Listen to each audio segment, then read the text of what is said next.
Linear algebra, graph theory, and electrical engineering may seem like three completely separate fields. Take linear algebra and graph theory, for example. In linear algebra, one might expect to see matrices and linear transformations, while in graph theory, you'd expect to see directed and undirected graphs that are composed of nodes and edges. More fundamentally, graph theory is a firm domain of discrete mathematics, while linear algebra deals with continuous transformations between higher dimensional abstract vector spaces. At first glance, you would expect that these branches of math would have nothing to do with each other. But it turns out, graph theory allows us to explain circuits through the language of linear algebra. That was a lot in one sentence, and hopefully by the end of this video, you'll have the intuition needed to see the connections. We'll start with the cornerstone of discrete mathematics, a graph, also known as a network. The first question we need to ask here is, what are graphs? To be clear, in this case, it is not the plot of functions on our Cartesian plane. However, we will encounter the plane later on in this video. Visually, a graph is a set of nodes that are linked by edges. You can have as many nodes as you would like, as long as you have at least one, and you can have as many links as you want, even 0. More formally, a graph is composed of two sets, N and E, where N is a set containing all of the nodes, and E is a set containing all of the links or edges, represented by tuples of nodes. A couple of quick definitions. If two nodes are linked by an edge, they are called adjacent. So in this case, nodes 1 and 2 are adjacent. The other definition is incident. An edge is said to be incident upon nodes I and j if it links the two. So in this example, the red edge is incident with nodes 1 and 3.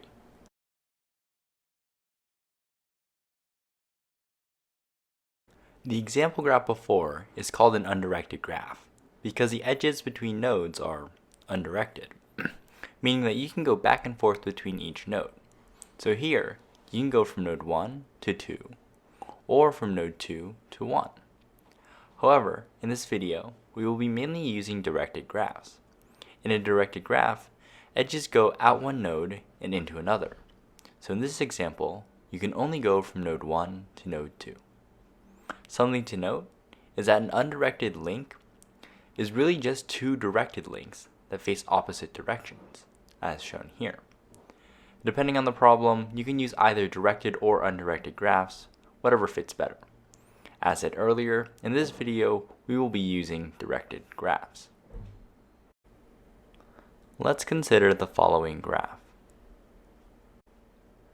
Let's start at node 1, and then go to node 2, and then go back to node 1, and lastly, finish at node 3. This sequence of steps would be called a walk, or mathematically, a walk can be described as an alternating sequence of nodes and edges. In the example before, the walk could be described as the sequence showed on the right. You can also just list out the sequence of nodes. A trail is a walk in which no edge is repeated. Thus, the example above is a walk, but not a trail. However, the walk from 1 to 3 to 0 to 1 is considered a walk, as no edge is repeated. Additionally, because the trail is closed, meaning the start and end nodes are the same, this trail would also be classified as a cycle. In this graph, there are 3 cycles. See if you can identify them for yourself.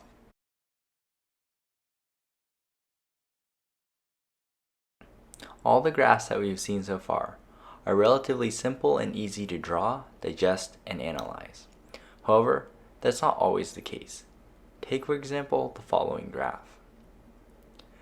To make things more digestible, mathematicians use matrices. There are 2 types of matrices that are commonly used to represent graphs. The first type of matrix is called the adjacency matrix, which is an n by n square matrix whose entries are either 1s or 0s according to the following rule. The notation here is a little bit confusing, but essentially, if there's a link from node I to node j, then the entry is 1 in the matrix. Otherwise, the entry is 0. To be clear, otherwise implies 2 things. Either that there's no link between two nodes, or that the link between two nodes does not go from I to j, but rather from node j to node I. For example, let's take the graph that we saw before. Because there are 4 nodes, the adjacency matrix would have to be a 4x4 square matrix. Here, the rows can be thought of as representing the nodes that the edges are coming out of, with each row representing one node. And the columns can be thought of as representing the nodes that the edges are going into, again, with each column representing one node. Consider the first row, which represents node 0. Here, we only see one edge that comes out of node 0. That edge goes from node 0 into node 1. So the second entry of the row would be a 1, representing the adjacency of node 0 and node 1. Because there are no other nodes that go out of node 0 and into another node, all of the other entries for the row would have a value of 0. As another example, let's consider row 2, which represents node 1. Here we see 2 edges that come out of node 1. The first edge goes out of node 1 and into node 2, so the corresponding entry would have the value of 1. The second edge that comes out of node 1 goes from node 1 and into node 3, again yielding 1 for the value of the corresponding entry. As there are no edges that go out of node 1 and back into node 1, or out of node 1 and into node 0, the other 2 entries have a value of 0. A similar logic can be used to fill out the rest of the matrix. Pause the video now and try to fill it out yourself.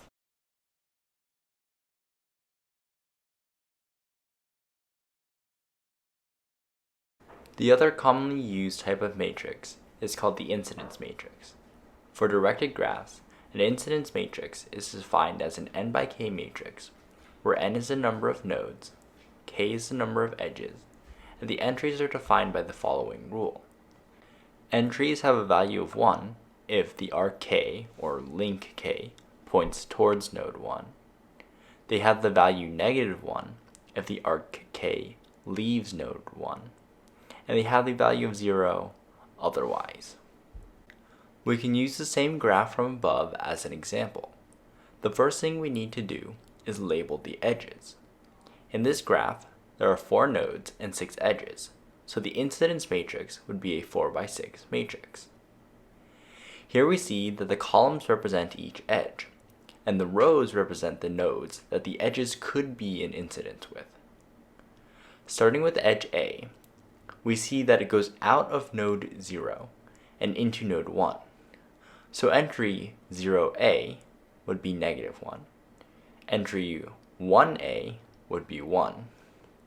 And because nodes 2 and 3 are non-incident with edge A, the other 2 entries for the column would have values of 0. As another example, we can look at edge B. Edge B leaves node 1 and enters node 2. So entry 1b would have a value of -1. Entry 2b would have a value of 1. And again, the other entries would have values of 0 because they're not incident with edge B. A similar logic can be used to fill out the rest of the matrix. Again, this is your opportunity to pause the video and think your way through it before we move on.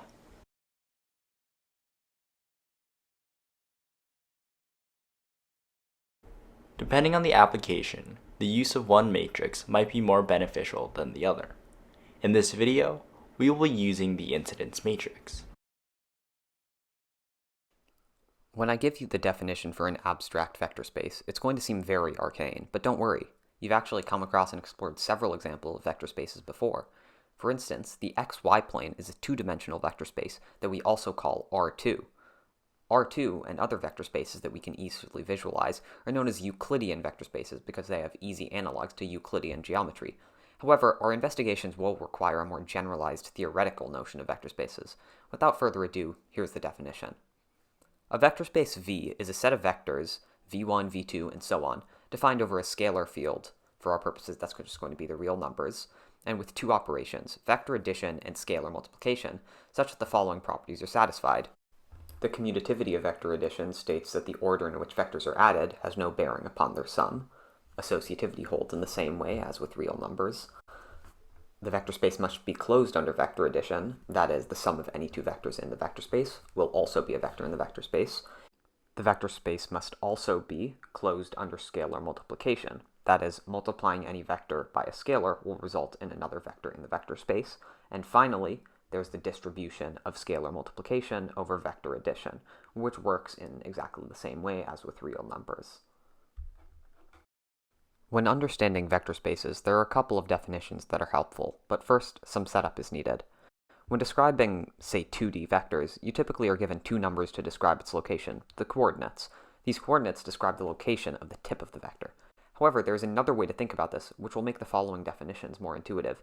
You can think about the coordinate scalars, which when multiplied by the vectors I hat equals 1, 0, and j hat equals 0, 1, and then added, will yield the vector described by the coordinates.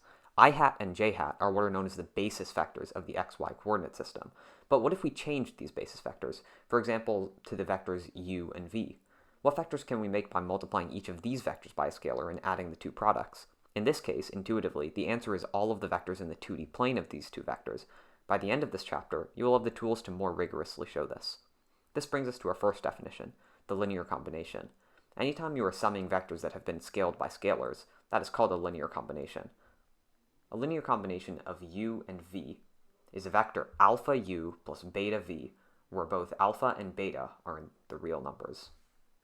The span of a set of vectors is simply the set of all linear combinations. As an example, let's go back to I hat and j hat displayed now. Any vector that is described by the sum of these vectors scaled is a linear combination, and thinking about this backwards, if we let the scalars run freely, then the set of vectors described by any linear combination of these two vectors is the span. In this case, the span is the whole 2D plane. This is because if you hold the scalar for a constant and change the scalar for b, as shown here, you get a line. And then if you hold the scalar for b constant and change the scalar for a, then it can be thought of as pushing the first line up and down, covering the whole plane. Now we may think, what about the case when the two basis vectors are on the same line? Then no matter how you scale the two vectors, you can only describe the points on the line that the two vectors lie on, meaning that in this case, the span of these two vectors is this line. Let's introduce a new definition. A set of vectors is linearly dependent if there exists a linear combination of the vectors without having all zero scalars that gives the zero vector. This can be rearranged into saying that any vector in the set can be described as a combination of the other vectors, making it redundant in expanding the span of the list of vectors. In this case, when the vectors lay on the same line, the vectors are known as linearly dependent. This is because one is redundant and can be described by scaling the other. In this case of basis vectors u and v from before, these two are linearly independent, meaning that no vector in the set can be described by a linear combination of the other vectors, because no matter how u is scaled, you cannot get v, and vice versa. With these definitions in mind, we can now consider the technical definition of a basis. A set of vectors is a basis of v if they are linearly independent and span v. Linearly independent ensures that there are no redundant vectors, while spanning v means that the span of the vectors can cover the vector space. For example, the span of I hat and j hat, two linearly independent vectors, is the 2D plane. Thus, I hat and j hat are a basis of the 2D plane. The examples of I hat and j hat that we've been using are commonly referred to as the standard basis of R2, and when we expand to multiple dimensions, that's Rn. The dimension of v is simply the length of the basis, and is sometimes denoted by a lowercase n. Linear transformations are the heart of linear algebra, and they are best thought of in two parts, transformations and linear. Let's tackle transformations first. A transformation really just means any function that goes from one vector space to another. You input one vector from the first vector space, and the transformation produces another. Linear implies linearity, which satisfies the two properties of additivity and homogeneity. Additivity is saying that applying a transformation to the sum of two vectors is the same as the vector resulting from the sum of the transformed versions of u and v. Homogeneity implies that scaling a vector and then applying the linear transformation is the same as applying the linear transformation and then scaling the vector. You can also think of these as the transformation preserving addition and preserving scalar multiplication. Linearity requires both additivity and homogeneity. Now, you may be thinking, what does all of this actually mean? We've talked about linear and transformations in terms of their abstract meanings, but let's see a more geometric visualization. Linear transformations can be thought of as moving one vector to another. Take the vector -2, -1, and let's move it to the vector -5, -4. The linear transformation is what is applied to the first vector to get the second vector. We're being intentionally vague here, but you'll see why. This is all theatrics. In this case, we define the transformation to be this, 2x plus y, x plus 2y. If we apply this transformation to every vector in the plane, then we end up with something that looks like this. Notice that we're only seeing the lattice points move, and not actually every vector in the plane, just to make sure that this visualization remains clear. Note that even after the linear transformation, the origin remains fixed, lines remain lines, and the grid lines of the new vector space remain parallel and are evenly spaced. These are a result of additivity and homogeneity. They're graphical representations of those algebraic properties. Let's go through a linear transformation and label some of the components. We'll start with the normal Cartesian plane. This is called the domain. After applying the linear transformation, we are left with this new looking coordinate system. The product is called the codomain. Another name for the codomain that you may have heard in regards to functions is the range. More formally put, the range is the set of vectors that are the product of the linear transformation. Very formally put is the weird-looking notation on screen now, but we won't go into that. The next is to define here is rank, and that is simply the dimension of the range, the number of vectors needed to span that range that is linearly independent. So in this transformation, the rank was 2, but here, where all the vectors are smushed onto one line, the range is one-dimensional. When considering linear transformations that smush a higher dimensional space into a smaller dimension, it is interesting and useful to consider the question, what set of vectors get transformed to 0 by t? Let's consider the transformation that we were just looking at, that we defined to be t of xy is x plus 3y, 2x plus 6y. If we look at the graph, we can see that all of the vectors on the line y equals -1/3 x get transformed to the origin. We can prove this algebraically by substituting y equals -1/3 x into the definition of t. We see that the 0 vector arises as a result. This set of vectors is called the null space. It turns out that the dimension of the null space and the dimension of the range are closely related. Looking at the example before, when we started with a two-dimensional vector space and it was transformed onto a line, we saw that the rank, or the dimension of the range, was 1. Because that line y equals -1/3 x got compressed to the origin, we also saw that the dimension of the null space of the transformation was 1. Notice how the dimension of the null space plus the dimension of the range is equal to the dimension of the original vector space. We can reformat this to say that the nullity plus the rank is equal to the dimension of the vector space, and this result is known as the fundamental theorem of linear algebra. Now we'll begin to see how linear algebra and graph theory tie together. The first step will be to assign some sort of discrete structure to continuous linear transformations. Here, we'll summarize a core aspect of Essence of Linear Algebra. Watch the third video in the series to explore this topic more in detail. It turns out that we can write down a matrix representation that encodes the entirety of a linear transformation by looking at what happens to the basis vectors, and the basis vectors only, during the mapping. Let's see how this works with an example. Take this transformation. The first step is to choose an arbitrary basis of both our domain and codomain vector spaces. For simplicity's sake, we'll choose the standard basis, 1, 0, and 0, 1. Next, we calculate the transformed values of each basis vector. Note this works with any basis, not just the standard. We've just chosen to work with the standard basis in this case. We get t of e1 is 2, 1, and t of e2 is 1, 2. To create the matrix, we just make the columns of the matrix the values of the transformed basis. It turns out, to transform a vector from one space to another, all we have to do is matrix multiplication. Take the vector -1, 0 as an example. If we perform the transformation, we see that it ends on the vector -2, -1. If we multiply the first vector by the transformation matrix, we see that we would get the second vector. To generalize, we can swap out x, y with the first matrix and apply the multiplication, and with this we arrive back at our original definition of the transformation. Finally, we can take what we know about graph theory and express it in the language of linear algebra. You'll recall that in every graph, we have a set that represents all of the nodes and a set that represents all of the edges. Let's try and give these sets some vector space structure. Our strategy will be to use linear combinations to give us vector components. Let's take nodes first.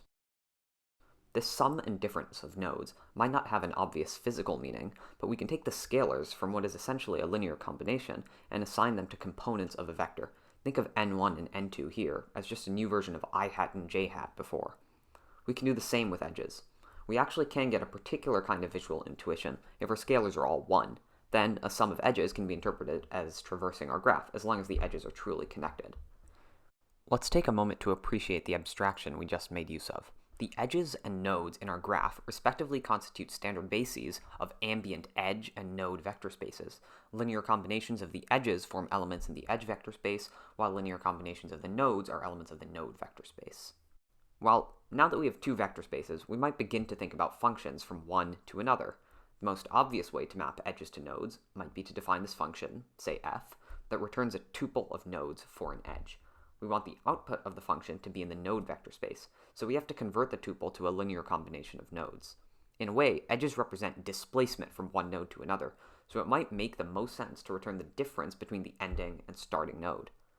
This is all well and good for mapping the edges, and only the edges in our graph, but how do we apply this function to the rest of our vector space? Remember, we only need to define the values that a linear transformation takes on the basis, and as a consequence of linearity, the rest of the domain fits in naturally. The difference of nodes is just a linear combination, which, as we've seen, can be expressed as a vector, component-wise. We can then arrange the values that the transformation takes on the edge basis into a matrix that encapsulates the transformation. It turns out that this is the incidence matrix. We can now use the correspondence of the incidence matrix with that linear transformation to investigate more fully. Consider the edges A, C, E, and F in this graph, which constitute a cycle. We can write their sum, which is just a linear combination, as a vector in the 7-dimensional abstract edge space. We can then apply the linear transformation of the incidence matrix, and note that we get the 0 vector in 7-dimensional space, yes, but still the 0 vector, showing that cycles exist in the null space. Of course, this would be a pretty terrible way to detect cycles, so instead we row reduce, and then count the number of linearly independent rows, which is another way of giving us the rank or the dimension of the range. We can then use the fundamental theorem of linear algebra, noting that the dimension of the underlying edge space is 7, to get that the nullity, the dimension of the null space, 7 minus 4, is equal to 3. This tells us that there are 3 cycles in the graph, and upon visual inspection, we can see that this is true. There's the cycle ACEF, GCEFB, and ACD. With all the linear algebra and graph theory tools under our belts, let's take a look at a circuit. Just a quick rundown of the basics. These squiggly lines are called resistors, the parallel lines are a battery, and all the other lines are wires. If we treat the components of the circuit as edges and the wires as nodes, then we can represent the circuit as a directed graph. You may wonder, why do we treat components as edges instead of nodes? We're interested, as you'll see, in the voltage drops across circuit components. It turns out that the voltage drop across a strip of perfect wire, in other words, a wire with no resistance, in an idealized circuit, the voltage drop is 0. This is because voltage only changes when current is passed through an electrical component with resistance to electron flow that dissipates power. It is common in graph theory to use edges to represent changes and to use nodes to represent constants. Thus, the constant voltage wires must be nodes, and the voltage dropping components must be edges. With that out of the way, we end up with a graph that looks like this. Next, we can find the incidence matrix of the graph. Just as a quick reminder, the columns represent the edges of the graph, the rows represent the nodes of the graph. An entry has a value of 1 if the edge enters the node. It has a value of -1 if the edge leaves the node, and it has a value of 0 if the edge is not incident with said node. From there, we can row reduce a matrix. I won't go into detail, but to do this step, you can use a technique called Gaussian elimination. The operators that we used are displayed on the right. After row reducing, we see that we have 2 non-zero pivots. This means that the rank of the incidence matrix is 2. Using the fundamental theorem of linear algebra, we see that the nullity, or the dimension of the null space, is equal to 2. From earlier in this video, we know that the cycles are the null space of the incidence matrices of a graph. The nullity being 2 means that this graph should have 2 cycles. If we take a closer look, we see that we have one cycle that goes from node A to node B using edge 2, from node B to node C using edge 3, and from node C back to node A using edge 1. We also see another cycle. It goes from node A to node B using edge 2, goes from node B to node C using edge 4, and then back from node C to node A using edge 1. We can double check that these cycles are really the null space of the graph by applying the matrix multiplication. To do this, we first need to take the cycles and turn them into input vectors. The first cycle uses edges 1, 2, and 3, and the second cycle uses edges 1, 2, and 4. So we end up with input vectors that look like this. Applying the matrix multiplication, we see that these cycles are both part of the null space of the incidence matrix.